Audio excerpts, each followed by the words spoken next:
보겠습니다. 마태복음 4장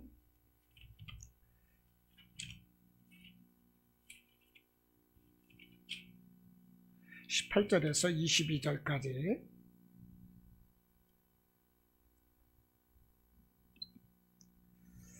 마태복음 4장 18절에서 22절까지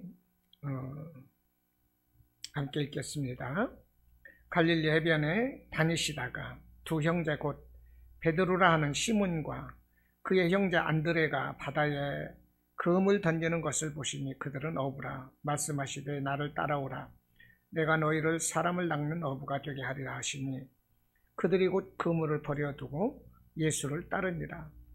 거기서 더 가시다가 다른 두 형제 곧 세베대의 아들 야고보와 그의 형제 요한이 그의 아버지 세베대와 함께 배에서 그물 깁는 것을 보시고 부르시니 그들이 곧 배와 아버지를 버려두고 예수를 따르니라. 아멘. 주님 감사를 드립니다. 이 시간 부족한 종의 말씀을 전합니다. 성령님께서 이 종의 입술을 주관하시고 아버지 우리 성도들이 들을 수 있는 생명의 말씀으로 주님 친히 역사하여 주시옵소서. 거룩하신 예수님의 이름으로 감사하며 기도합니다. 아멘.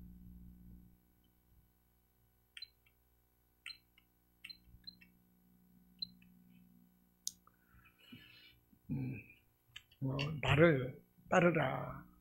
주님의 부르심의 말씀의 은혜를 함께 나누고자 합니다. 주님께서 제자들을 부르시는데 뭐라고 부르셨나요? 나를 따르라. 예, 우리 주님의 부르심이십니다. 요즘에 그 유튜브에서 보면 인기를 많이 끌고 있는 그런 유튜버들 있지 않습니까? 그래서 팔로워가 막 100만 명이 넘어가기도 하고요. 그럽니다. 그런데 사실 수천 명 되기도 사실은 힘이 들어요. 그러니 10,000명 넘기는 정도 유튜버라면은 대단한 거죠. 그래서 그 팔로워가 몇 명이냐에 따라서 그 유튜브를 구독하고 이렇게 보는 사람들이 그것을 이제 팔로워라고 그러는데요. 따르는 자, 이 몇 명이냐에 따라서 인기의 기준이 달라진다는 것입니다. 그래서 유튜브 구독자가 10만 명이 되면 구글사에서 바로 연락이 온다고 그럽니다. 미국 구글사에서 바로 연락이 와가지고요. 10만 명이 넘으면 거기에 이제 광고, 그 동영상에 광고가 붙기 때문에, 광고비가, 그러니까 팔로워가 10만 명이 넘으면 광고료를 800만 원을 지급을 한다고 그럽니다. 그러니까 이 유튜버를 이렇게 사람들이, 유튜버가 되기 위해서 막 혈안이 되고 이렇게 애쓰는 이유를 알겠죠? 10만 명이 넘으면 800만 원의 광고료를 준다는 거예요. 세금을 띄고. 그러니까 괜찮은 거지요. 그래서 어떻게 하면 유튜버로서의 성공하는 그런 유튜버가 될 수 있을까 해가지고요. 그것을 설명을 하는 이 책 같은 것이 요즘 부티나게 팔린다고 그럽니다. 그리고 그 유튜버들이 서로가 공동으로 어떤 단체 같은 걸 이렇게 조성도 해가지고요. 서로가 구독자로 이렇게 해주기도 하는 것 같아요. 내가 너를 구독해 줄 테니까 너도 내 거 구독해라. 이런 식으로 막 하는 거죠. 예, 그렇게 해서 많이 올리기도 하는 것 같아요. 요즘에는요, 초등학생들까지도요, 자기가 관심 있는 거, 옷이라든지, 뭐, 여러 가지 장난감이라든지, 이런 것을 만들고 꾸미고 해가지고요, 유튜버로서 막 이걸 하더라고. 그래서 어린아이들도 보면은요, 보통 수십 명 정도 구독자를 막 가지고 있어요. 예, 오히려 어른들보다 낫습니다. 제가 지금 나를 따라 오라 하시는 우리 주님의 말씀을 가지고 나를 따르라는 이 제목으로 이제 말씀을 전하고 있는데, 우리가 누구를 따르느냐, 이것은 굉장히 중요하다 하는 것입니다. 그래서 제가 유튜버를 말씀을 드렸던 것인데요. 누구를 따르느냐, 이건 참 중요합니다. 그래서 사람을 따르느냐 아니면 누구를 따르느냐. 그런데 누구를 따르는 건 중요한 것인데, 사람을 따라갈 때 사람이 좋아서 따라가는데요, 결국은 사람일지라도요, 결국은 다 실망을 합니다. 사람과 사람 간의 관계에서는 실망 안 할 수가 없어요. 그것이 사람의 서로가 한계입니다. 그렇다고 해서 우리가 사상이나 철학이나 종교를 따른다고 그럴 때 이런 것들은 실망이 없을까요? 이런 것도 실망을 합니다. 그래서 이 철학을 깊이 있게 하는 사람들 봐보십시오. 그 철학에 몰두해서요, 나중에는요, 그 철학으로 인해서 그 철학하는 그가 자살하는 경우를 봐요. 와, 이건 문제가 되는 거죠. 예술가, 그 예술에 깊이 빠지면 좀 더 나은 인격이라든지 어떤 품이라든지 이런 명망이 아니라 오히려 잘못되는 경우를 또 봅니다. 그리고요, 이 종교도 그렇습니다. 잘못된 종교는요, 파멸의 길을 가기도 한다는 거예요. 그래서 잘못된 종교를 독약과도 같다고 그러는 것입니다. 그러니까 세상의 지식이나 학문이나 뭐 종교나 이런 트렌드를 따라서는 사실 안 된다는 것입니다. 그 세상을 우리는 뛰어넘어야 돼요. 무엇을 따를 것인가? 이 세상을 뛰어넘어야 된다는 것입니다. 그러면 세상을 뛰어넘어서 우리가 따를 것이 무엇일까요? 그 대안이 무엇입니까? 그것은 지저스 팔로워가 되지 않은 것입니다. 예수를 따르는 사람들이 되지 않은 거예요. 오직 예수를 따라야 됩니다. 그러면 우리에게 후회가 없습니다. 우리에게 생명이 주어지고 우리에게 놀라운 지혜의 은혜를 우리 예수님은 더해 주시는 것입니다. 우리가 예수 안에 있을 때, 예수를 따를 때 예수님은 우리에게 놀라운 은혜를 주십니다. 미국의 아이비리그를 나와서 그들이 평균적으로 쓰는 단어가요, 약 1300단어라고 그럽니다. 참고로 아이비리그라고 하면은 미국의 하버드 대학이라든지 예일대, 펜실베니아대, 프린스턴, 콜롬비아, 브라운, 이런 다트머스, 코넬 대학교, 이런 유명한 대학교를 이제 일컬어서 이제 아이비리그라고 그러는데요. 사실 우리 서울대학교 같은 경우에는 세계 100위권도 해당이 안 됩니다. 그런데 이렇게 불과 몇 위권에 해당이 되는 그 미국의 이런 대학을, 유수한 대학을 나온 사람도 사용하는 단어가 1300단어라는 것입니다. 그리고요, 흑인들이 쓰는 최저의 단어가 800 내지 900단어라고 그럽니다. 그렇다고 보면 우리 성경을 읽고 믿음 생활하는 사람들의 이 신자들의 그 사용 단어는 몇 자나 될까요? 성경에서 보면 많은 인명이 나오고 많은 지명이 나옵니다. 그런데 인명과 지명을 제외하고 나서 성경에서 써 있는 그 많은 그런 그 단어를 우리 믿음의 사람들은 그 언어 구사를 하는데, 우리 믿음의 사람들이 쓰는 단어가 약 1800단어라고 그럽니다. 그러니까 아이비리그를 나온 사람도 사용하는 단어가 13,000단어이라는 것입니다. 13,000단어. 그런데 우리 믿음의 사람들이 쓰는 단어는 18,000단어라는 거죠. 그러니까 우리 믿음의 사람들은요, 사실 배움이 없는 사람들이라도요, 열심히 성경을 읽고 열심히 믿음 생활한 사람들은요, 그 입에서 정말로 학식이 막 나오는 거예요. 유식한 유창한 언어를 구사할 수가 있는 것입니다. 이것이 무엇입니까? 하나님이 주시는 지혜이고 통찰력이라는 것입니다. 하나님이 주시는 지혜와 통찰력, 이런 은혜는요, 세상 수준 이상의 것이라는 것이에요. 세상에서는 이 많은 지식을 갖추지 못했을지라도 우리가 하나님 말씀의 그 은혜 안에서 하나님의 말씀을 깊이 있게 보고 늘 이렇게 말씀을 생활화하는 사람들은요, 이런 놀라운 그 언어의 능력을 하나님이 주신다는 것입니다. 감사하지 않습니까? 네. 그래서 우리 믿음의 사람들은 어디 가서도요, 유능해 보이는 거예요, 여러분. 예, 너무나도 감사하죠. 그리고 또 이 세상에는 많은 이 종교가 있습니다. 이 많은 종교가 있는데, 많은 종교가 있지만, 우리 기독교는 종교일까요? 아닐까요? 사실, 우리들의 종교를 물어봅니다. 어렸을 때서부터. 학생들 때도 물어보고, 어른들도 물어보고, 학교에서도 물어보고, 직장에 들어갈 때도 물어보고, 당신의 종교가 뭐냐? 이것을 묻습니다. 그러면 우리는 기독교라고 말을 하죠. 그런데 엄밀히 따져서 우리 기독교는 사실 종교가 아닙니다. 왜냐하면 생명을 살리는, 우리가 생명의 길을 걷는 그 그리스도를 따르는 사람들이기 때문에 우리는 엄밀히 말해서 종교가 아닙니다. 여러분, 일반적인 세상 종교는요, 다 죽은 것입니다. 인간들이 만들어낸 거예요. 예를 들어서 불교가 있지 않습니까? 네, 불교는 이 석가모니 선생에 의해서 만들어졌어요. 그 석가모니가 창시자입니다. 그 이전부터 또 힌두교가 있었습니다. 인도에는요.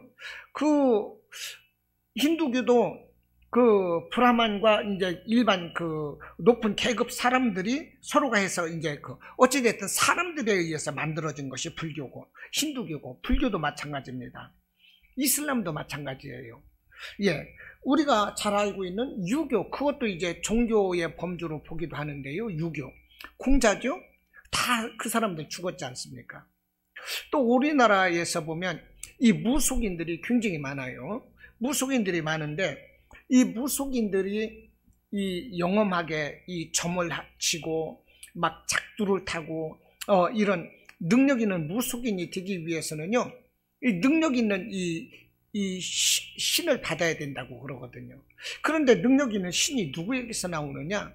무속인들은요, 억울하게 죽임을 당한 사람들, 원한이 사무친 그런 귀신들의 그 길을 받아야만이 능력 있는 무속인이 된다는 것입니다.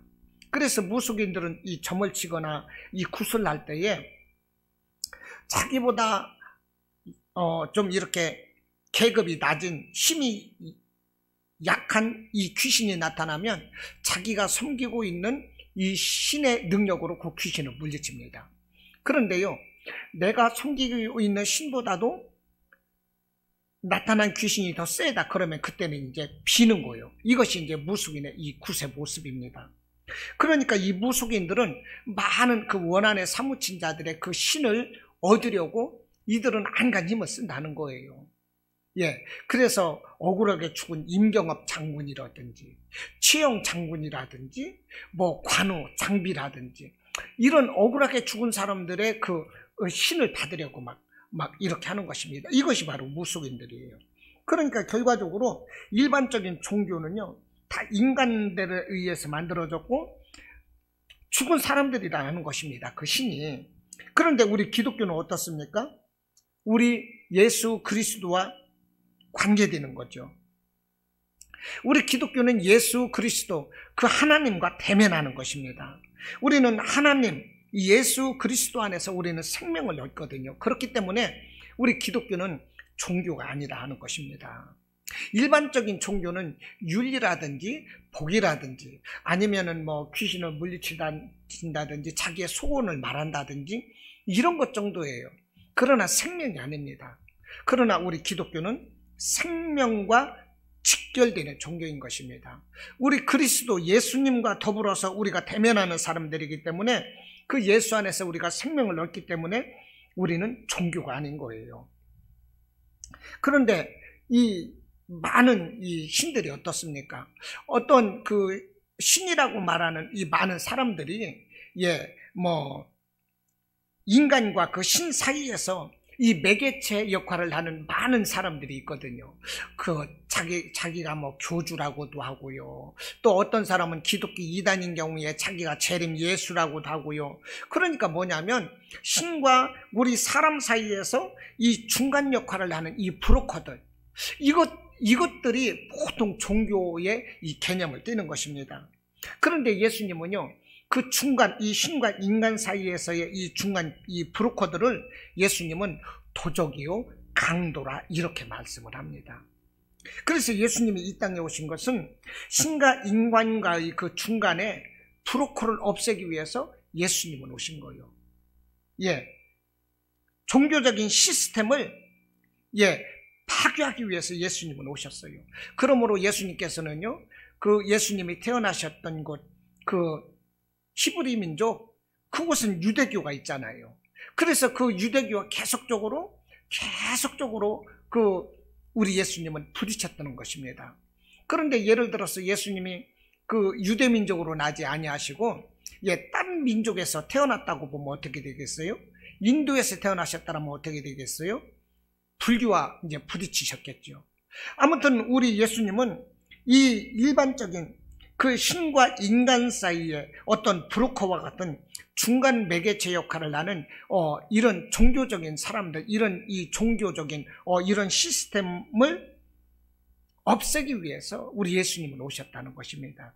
예수님 자신이 길이요 진리요 생명이시기 때문에 그 생명을 전하시기 위해서 예수님은 오셨어요. 그러므로 여타 종교와 계속적으로 부딪히는 것입니다. 그러므로 기독교를 가르쳐서 뭐라고 그럽니까? 타협이 없다고 그러잖아요. 배타적이라고 그러나요? 예, 다른 종교를 인정하지 않는 거죠. 예, 왜 너희들은 그렇게 배타적이냐 그러잖아요. 우리는 인정할 수가 없는 거예요. 우리 자신이 생명이기 때문에, 우리가 생명이고 우리가 본질인데, 우리가 본질인 생명인데 여타 일반 종교, 비본질적이고 생명이 아닌 종교와 하나로 될 수는 없는 거 아니겠습니까? 그러므로 배타적이다, 이런 소리를 듣는 것이죠. 예, 진짜는 가짜로부터 언제나 이 공격을 당하게 되는 것입니다. 또 우리가 많은 사람들이, 우리 믿음의 사람들도 그럽니다. 우리가 예수를 따라가면 예수에 묶임 받는다고 생각을 해요. 그래서 쉽게 믿음 생활을 선뜻 결정하지 못하는 경우도 많습니다. 내가 예수에 묶이게 되거든요. 자유함이 없게 되는 거거든요. 묶이기를 싫어해요. 그래서 전도를 하면은 그럽니다. 예, 전도를 하면은요, 내가 약 한 70이나 80쯤 돼가지고 그때서 믿겠다고 그래요. 그때까지는 내가 묶이지 않고 내가 열심히 지금 사는 대로, 지금 사는 모습 그대로, 예, 술도 먹고 세상 사람들과 어울려서 즐겁게 이렇게 내가 하고 싶은 대로 다 살다가 마지막에 가서 예수님을 믿고 구원받겠다, 이렇게 말을 하는 사람들이 있다니까요. 그러나 여러분, 그 사람들이 정말 자기들이 원하는 그 나이까지 살 수 있다는 보장도 없는 것이고요. 또 이 구원이라는 것이 자기가 언제쯤 예수를 믿겠다고 이렇게 얘기를 한다면 그것이 마음 먹는 대로 그것이 쉽게 그렇게 되는 것입니까? 그것이 쉽게 될 것 같으면 저도 이렇게 어렵게 할 필요가 없는 거죠. 예, 저도 어렵게 할 필요가 없습니다. 제가 마음 내킬 때 저도 좀 산에도 가고, 예, 바다도 가고, 좀 수요일 날, 오늘 같은 경우, 제가 좀 더 보게 생기면 볼 일도 보고, 그러고 나중에 70이고 80대 가지고 그때 오겠어요. 그러나 이것을 사람은 알 수가 없다는 것입니다. 그 어떤 사람이 그러더랍니다. 그 사람은요, 그 영안실에서 일을 하는 사람이에요. 영안실에서 일을 하는 사람인데, 영안실에서 일을 하다가 보니까 하나님 믿는 사람들이, 예, 이 천국 간다는 것을 이 사람은 자동으로 알고 있었어요. 그런데 왜 알고 있었는가? 예, 어떻게 하나님 믿는 사람들은 편하게, 기쁘게, 예, 눈을 감을 수 있고요, 천국 가는 것을 그 사람은, 영안실에서 일하는 사람은 알고 있었다는 거예요. 어떻게 알고 있었나 보니까요, 그 사람 말이 그래요. 이 많은 사람들을 이렇게 이제 염을 하지 않습니까? 염을 할 때 보면 이 관을 꺼내서 관을 딱 열 때에 믿지 않는 사람과 믿는 사람은 이 관을 열 때에 벌써 그 기운이 다르답니다. 기운이. 그래서 믿는 사람은요, 아무 느낌이 없고 그냥 마음이 편안하답니다. 그런데요, 마음이 편안하고 느낌이 없을 때, 그런 분들을 이렇게 돌아가신 분의 얼굴을 딱 보면 굉장히 웃는 듯이 이렇게 편안하게 누워 계신다는 거예요. 그런데요, 관뚜껑을 딱 열 때 으스스한 그 한기 같은 거, 이렇게 안 좋은 느낌이 이렇게 딱 올 때 그 관을 열면 여지없이 눈을 부릅뜨고 있다든지 얼굴이 험상궂게 일그러져 있고 막 인상을 쓰고 대부분이 죽어 있다는 거예요. 그런데 보면 그 사람들은요, 믿지 않는 사람들이 태반이랍니다. 믿지 않는 사람들은 대부분 음산하고 기운이 음산하고 그 표정이 벌써 일그러지고 막 무섭답니다. 보면은요, 예수를 안 믿은 사람들이라고. 영안실에서 일하는 분의 그 말인 거예요. 저는 뭐 믿지 않는 사람들이 어떻고 뭐 믿는 사람이 어떻고 이것을 얘기하려는 게 아니라 실제적으로 영안실에서 염을 하고 하시는 이분의 말씀을 전하는 거예요. 그런데 정말 그 믿는 사람들은 음산한 기운도 없고 관뚜껑을 열 때부터 편안하고 얼굴도 밝고, 그런데 그분은요, 그리스도인이라는 거예요.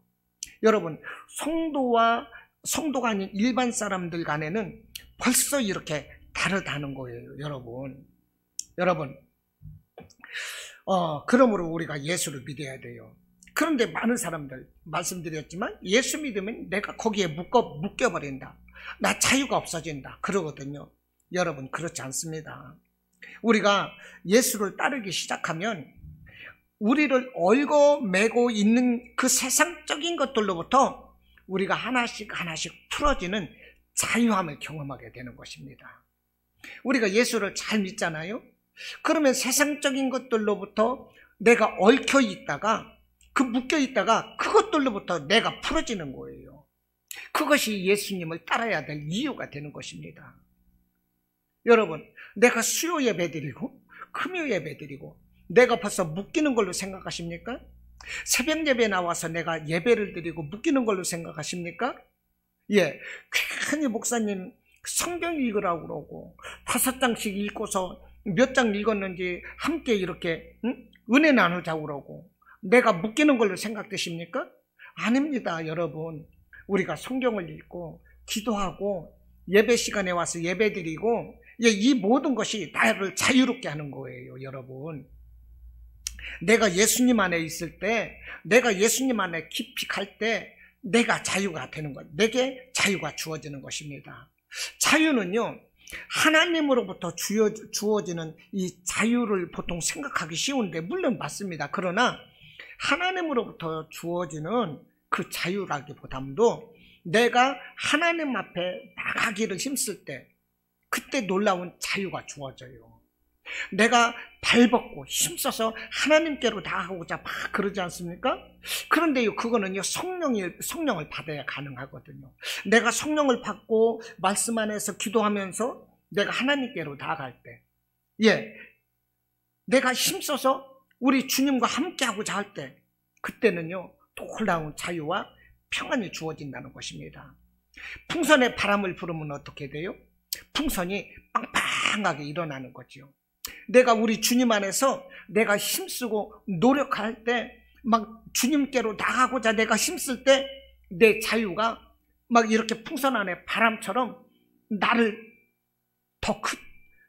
나의 자유가 이렇게 더 커진다는 것입니다. 여러분, 예수님께 나가시기를 바라요. 그 안에서 여러분들의 놀라운 자유가 주어지고 평안이 주어지는 것입니다. 예수님께 나가시면 여러분의 모든 고뇌, 모든 어려움, 모든 마음의 이런 무게, 이런 것을 다 덜어낼 수가 있어요. 우리가 불면 바람 앞에 모든 것들이 다 날아가는 것처럼 내가 예수의 기운으로 충만하면 내가 예수의 기운으로 충만하면 세상적으로 나를 더럽히는 것들, 나를 괴롭히는 것들, 내게 무게감을 주는 것들, 이 모든 것들은요, 그 예수 안에서 그 충만한 그 바람으로 인해서 다 소멸되는 것입니다. 예수님은 오늘 본문에서 보니까요, 제자들을 지금 부르고 계십니다. 지금 이제 4장에서, 마태복음 4장에서 제자들을 부르고 계시는데, 지금 19절, 18절로, 베드로와, 안드레와, 요한을 지금 부르고 계십니다.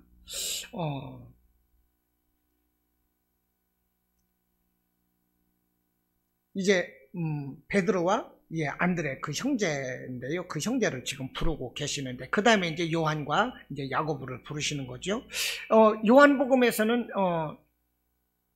안드레가 먼저 예수님께 나갔고요, 요한과. 그리고 그 안드레의 형제 베드로를 안드레가 전도를 해서 이제 베드로가 이제 예수님께 나오는데 약간 그 차이가 있습니다.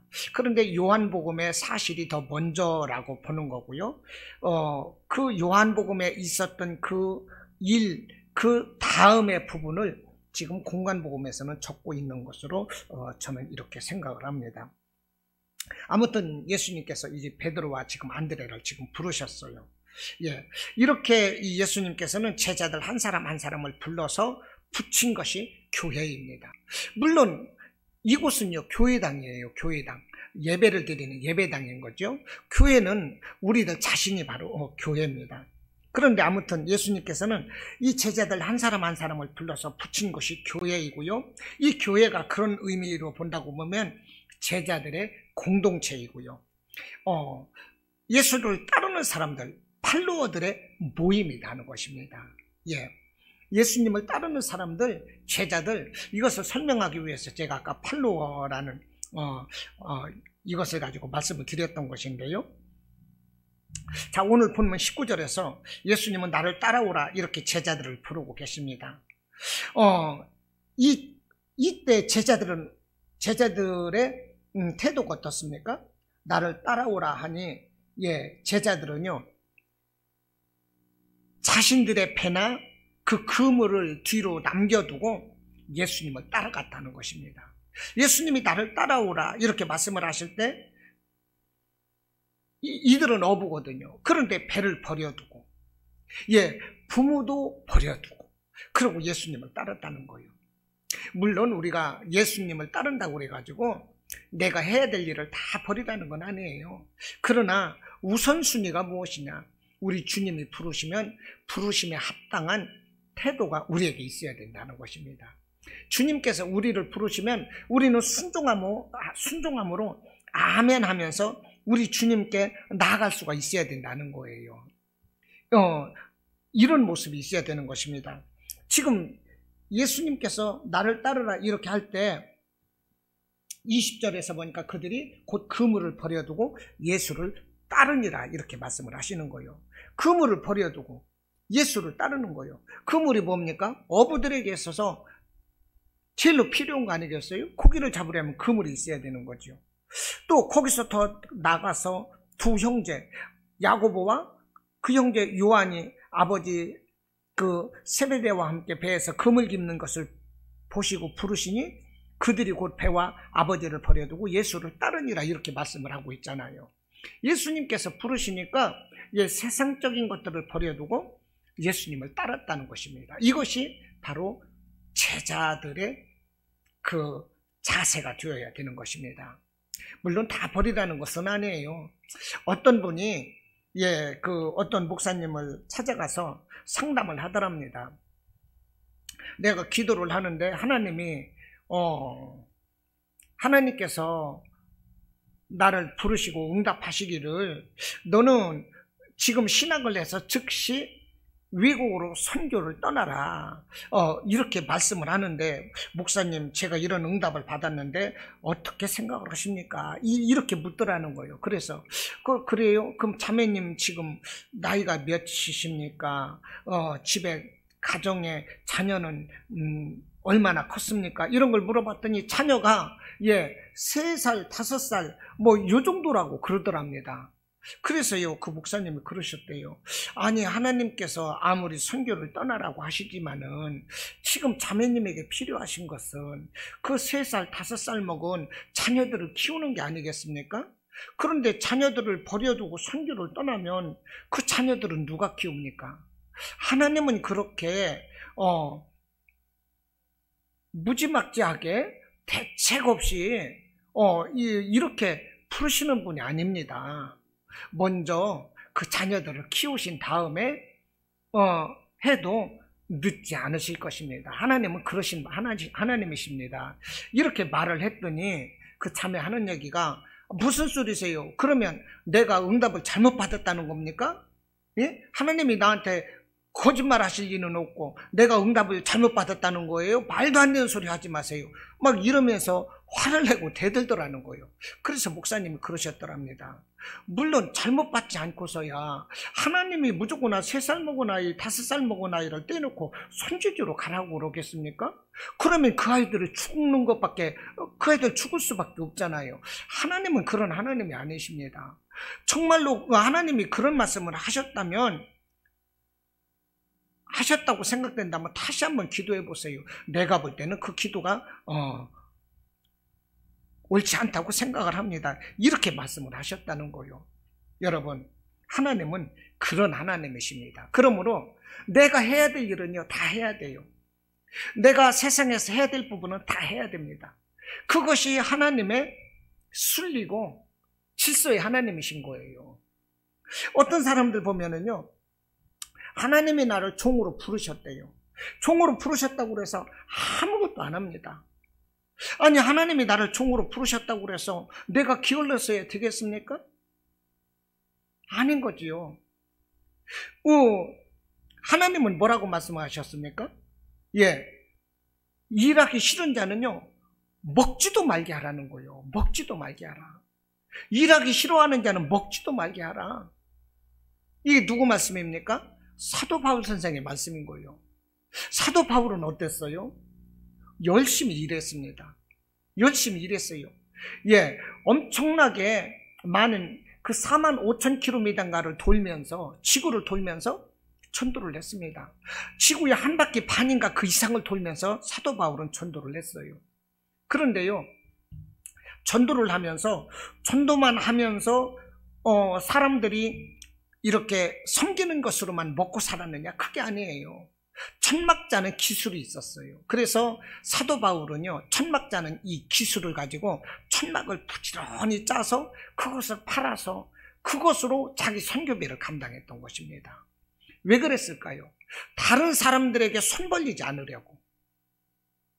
자기가 벌어서 자기 선교비를 자기가 충당을 했어요. 자기 일용할 양식은 자기가 이 천막자는 이 기술을 통해서 감당을 했다는 것입니다. 그런데 오늘날 보면 엘리야 선지자가 가물었을 때 하나님께서 너는 그릇 시냇가로 가라. 그러면 거기에서 까마귀가 너를 공개할 것이다. 그 그릇 시냇가로 갔더니 까마귀가 물어다가 먹을 것을 줬거든요. 그래서 엘리야가 거기서 살아났거든요. 뭐 떡도 갖다 주고 뭐 고기도 갖다 주고 까마귀가, 이 까마귀 역사라고 그러죠. 오늘 그것을 사람들이 말을 해요. 내가 기도만 하고 그러면 하나님께서 다 해주실 것이다. 내 학비도 대주고 하나님께서 양식도 줄 것이다. 그러면서 자기는 아무것도 안 해요. 게을러요. 그러면 되겠습니까? 아닌 거죠. 이것은 제자의 삶이 아닌 거예요. 제자들은요, 부지런해야 돼요. 내가 해야 될 일을, 내 역할을 감당해야 됩니다. 그러면서 제자의 역할을 감당해야 되는 것입니다. 오늘 예수님께서 베드로와 안드레를 부르셨어요. 또 야고보와 요한을 또 부르십니다. 이 사람들은요, 열심히 일하는 사람들이었어요. 열심히 일하는 사람들이었습니다. 예수님께서 부활하시고 나서 이제 막달라 마리아에게 나타나셨습니다. 그리고 나서 막달라 마리아에게 주님이 살아나셨다는 것을 제자들에게 말하라. 예수님이 이 막달라 마리아에게 그 말씀을 하셨거든요. 그래서 막달라 마리아가 가서 제자들에게 살아나셨다 하는 것을 말씀을 전했고요. 또 예수님이 막달라 마리아에게 전했던 말이 너희들은 주님이 살아나셨다는 것을 전하고 갈릴리로 가서 나를 기다려라. 우리 예수님이 그 말씀을 하셨어요. 갈릴리로 가서 나를 기다리라.